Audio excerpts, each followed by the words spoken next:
expected, but not like today's downpour. Greg Boyd, One Network News. And the Met Service has lifted heavy rain warnings for Coromandel and the rain's eased to drizzle. Jim will have more details later in the bulletin.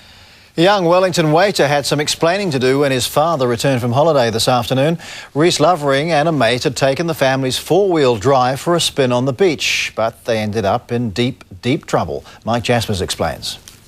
Inspecting the damage, an early evening ride along the South Wellington coast became a late-night ordeal. The two ended up across this bay, soft sand proving too much for Dad's four-wheeler. The back of the car kind of slid down towards the water because the beach was on an angle.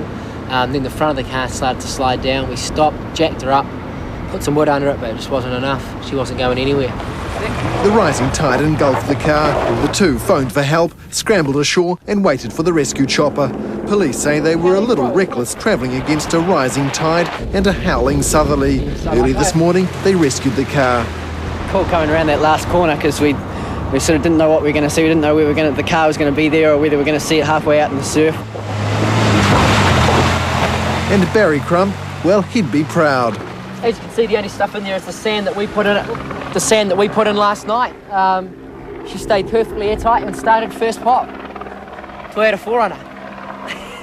Rhys's dad got home this afternoon looking for a little more assurance than that. I got no comment. As for the two off-roaders, well, they promised to stay out of deep water. Mike Jaspers, One Network News.